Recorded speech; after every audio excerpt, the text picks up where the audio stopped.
PRC committee వేయాలని మంత్రి గారిని కోరుతున్నాను అధ్యక్ష. థ్యాంక్ యూ అధ్యక్ష.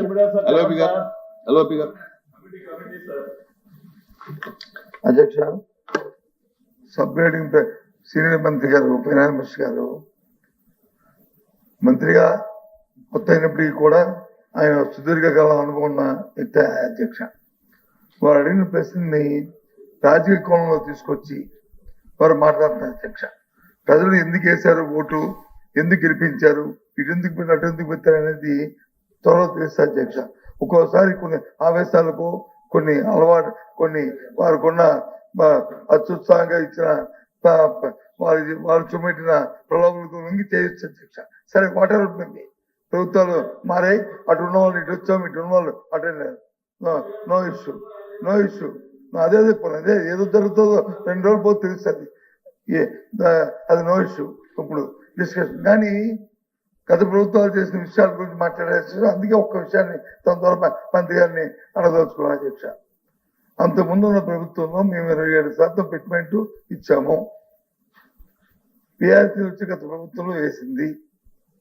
ఈ ప్రభుత్వంలో మీరు ఏమైనా పిఆర్సీ నుంచి ఇమ్మీడియట్ వేస్తారా, ఫిట్మెంట్ ఏమైనా ఇవ్వదలుచుకున్నారా, ఆలోచన ఉన్నదా లేదా? సూటుగా అడుగుతున్నాను, సూటుగా చెప్పడం అధ్యక్ష. ఇక పోతే అప్పులు ఎంత ఉన్నాయి, ఇది కంటిన్యూ ప్రాసెస్ అధ్యక్ష. లేదు డిబేట్ పెడదామంటే ఇంకా రేపు లేదా ఒక రోజు పొడిగించండి అధ్యక్ష. బిఎస్సీలను పెట్టుకుని మళ్ళీ ఫైనాన్షియల్ స్టేటస్ మీద మనం చర్చించుకుందాం అధ్యక్ష.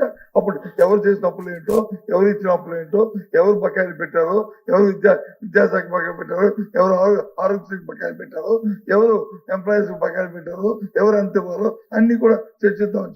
మాకే అభ్యంతరం. ఎందుకంటే మీరు గవర్నమెంట్ ఉన్నారు, మీద రికార్డు కూడా ఉంటుంది. మీరేం చెప్పినా మీద రికార్డు ఉంటుంది. ఆ రికార్డు ప్రకారం చెప్తారు. మీరే చెప్తున్నారు కదా, ఆ సభలో బయట 3 లక్షల 70 కోట్లే అప్పు ఉంది, 10 లక్షలు 14 లక్షలు కాదని మీరే రికార్డు పరంగా ఇచ్చారు కదా. సరే, దాని గురించి పోవడం ఇది ఎందుకంటే చర్చ కాదు, ఇది క్వశ్చన్ కాబట్టి, ప్రశ్న ఆన్సరే కాబట్టి దయచేసి మీ ద్వారా మంత్రి గారిని అడుగుతున్నాను. ఏమైనా ఫిట్మెంట్ మీరు వచ్చి ఆ ఎంప్లాయీస్కి ఇవ్వదలుచుకున్నారా, ఆ సభ్యులు అడిగినట్లు? ఏదైనా పిఆర్సీని వచ్చి త్వరగా పరిశీలిస్తామనేది అది కామన్ వర్డ్ అధ్యక్ష. కాకుండా ఏదైనా కటాఫ్ డేట్ ఏదైనా చెప్పగలరా? మీ ద్వారా మంత్రి గారిని సభ్యులు అడిగిన ప్రశ్నని చెప్తే బాగుంటుందని నా ఆలోచనగా తమ ద్వారా మంత్రి గారిని కోరుతాను అధ్యక్ష.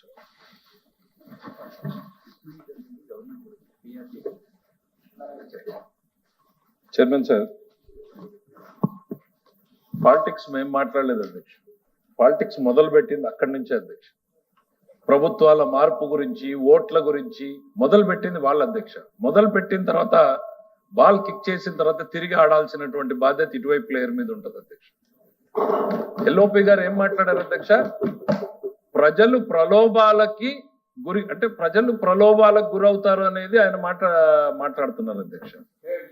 ఈ డెమోక్రసీలో, ఈ ఫ్లోర్ ఆఫ్ ది హౌస్ లో మనం డెమోక్రసీలో అత్యున్నత స్థానం అనుకునేటువంటి శాసనసభలో కూర్చుని ప్రజలేసినటువంటి ఓట్లకి, తీర్పుకి వారు ఇచ్చేటువంటి భాష్యం ఏంటంటే ప్రజలు ప్రలోభాలకు గురై ఓట్లు వేశారు అని, ప్రజల పట్ల వాళ్ళకి ఏ రకమైనటువంటి భావన ఉంది అనేటువంటిది స్పష్టంగా వేదిక ద్వారా చెప్పారు అధ్యక్ష.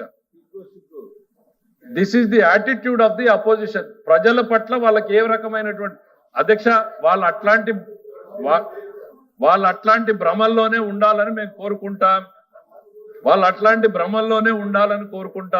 ప్రజలు ఇచ్చినటువంటి తీర్పుని మీరు అట్లనే చూడండి. ఇంకో 10 ఏళ్ళలో 15 ఏళ్ళలో అక్కడే అదే సింగిల్ డిజిట్ తోటే ఉండేటువంటి ప్రయత్నం మీరు చేద్దరు. మిమ్మల్ని కనువిప్పు కలిగించేటువంటి ప్రయత్నం కూడా మేము చేయం. కాకపోతే ప్రజలకి ఈ వేదిక ద్వారా చెప్పాలి, మీకు ప్రజల పట్ల ఏ రకమైనటువంటి ఆలోచనలు ఉన్నాయనే దానికోసమే వివరించడం జరిగింది అనేటువంటి చెప్తా ఉన్నాను అధ్యక్ష. కల్పలత గారు మాట్లాడుతూ మాకేదో కరోనా వచ్చిందని, కరోనా వల్ల దేశానికి ఇబ్బందులు వచ్చినాయో కానీ ఆంధ్రప్రదేశ్ రాష్ట్రానికి ఎంత బెనిఫిట్ చేయాలో అంత కేంద్ర ప్రభుత్వం చేసింది, మించి చేసింది అధ్యక్ష. ఎంత స్థాయిలో చేసిందంటే అధ్యక్ష, ఈ 2 సంవత్సరాలకి 15th ఫైనాన్స్ కమిషన్ లో రాష్ట్రానికి రావాల్సినటువంటి డబ్బుల్ని కూడా ముందు 3 ఏళ్లలోనే వాడేసేంత సహకారం వీళ్ళకి లభించింది. ఈ 2 సంవత్సరాలుగా రెవెన్యూ డెఫిసిట్ గ్రాంట్ ₹1 లేకుండా ప్రభుత్వాన్ని నడుపుతున్నాం అధ్యక్ష.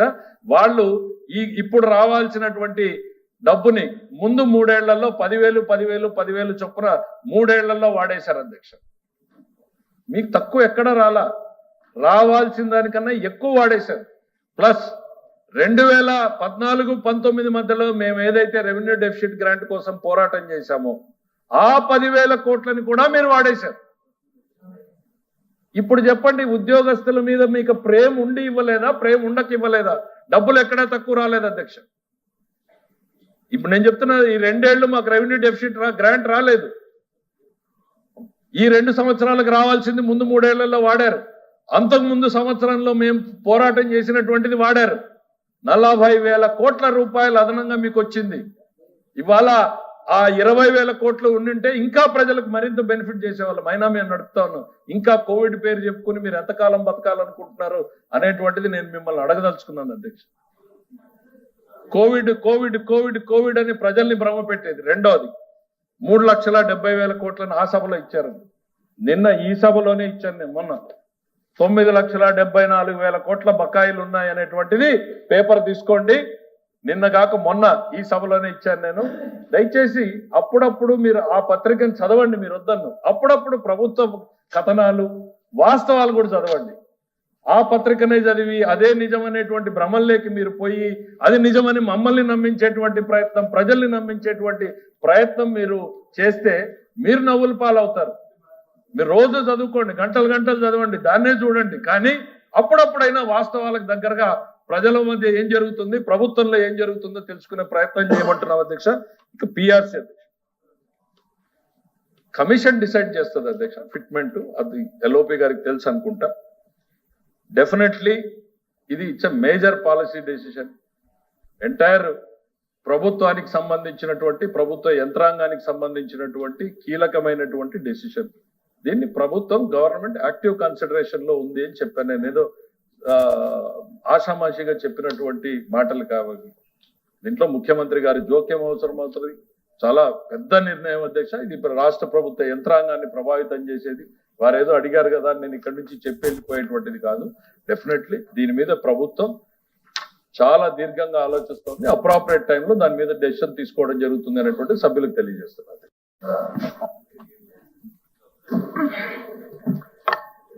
మంత్రి గారిని సభ్యులు సూటిగా ప్రశ్నించారు అధ్యక్ష.